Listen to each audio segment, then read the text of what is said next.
All right, let's dive in and talk about the incredible nerves of your leg. We're going to go on a little journey today to map out the hidden electrical wiring that powers every single step you take. And by the end of this, you'll get a much clearer picture of how your brain actually tells your legs what to do. I mean, have you ever really stopped to think about it? What is it that tells your muscles to walk or to run or even just to tap your foot? Yeah, your brain sends the command, but it's this brilliant, super complex network of nerves that has to deliver that message. It's like your body's own private high-speed internet.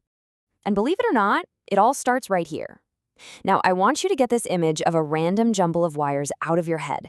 This isn't messy at all. It is a perfectly designed system of biological superhighways, and the main highway interchange is right there in your lower back. Okay, so to really understand this whole roadmap, you only need to know about two main, let's call them junction boxes. In anatomy, the official term is a plexus.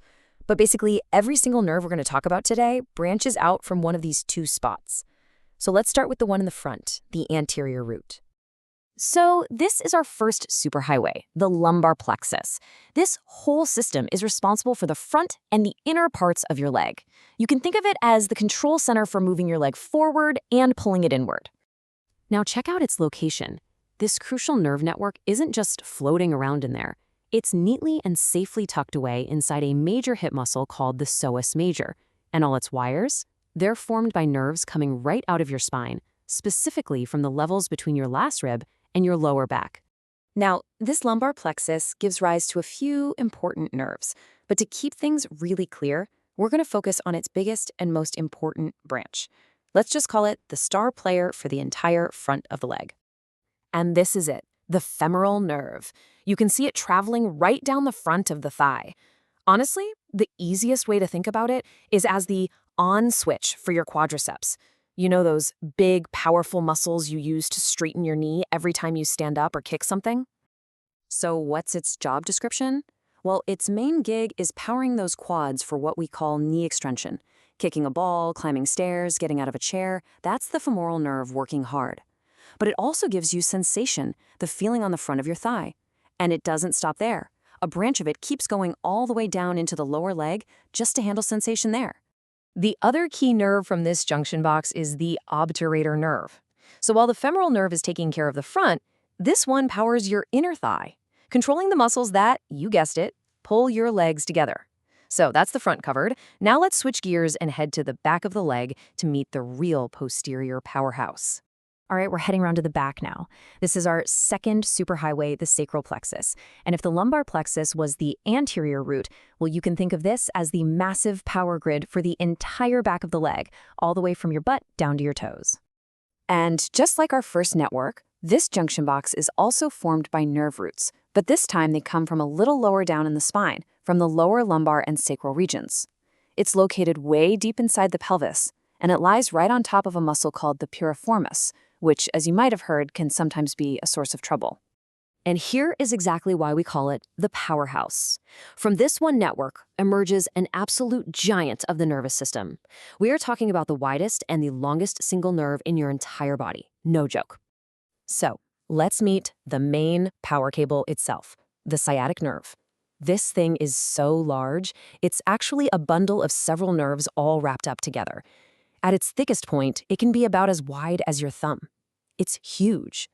And just look at this map showing its incredible path. It comes out of the sacral plexus, dives deep through your glute muscles, and then runs like a major cable all the way down the back of your thigh. It's a really impressive journey. So, before it splits up, its main job in the thigh is to power your hamstrings. Those are the muscles that bend your knee, the complete opposite action of what the femoral nerve does. But its true influence, where it gets really amazing, is through its branches, which go on to control almost everything below your knee.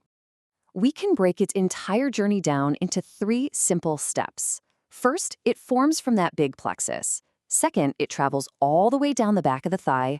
And third, right around the back of the knee, it reaches a critical fork in the road. At this fork, that one main cable divides into 2 new superhighways.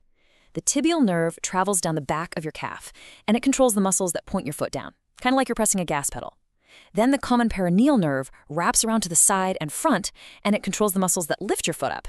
Together, these 2 branches power pretty much every single movement in your lower leg and foot. So, there we have it.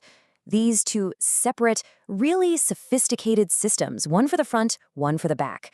But of course, for you to actually move in a coordinated way, they have to work in perfect harmony.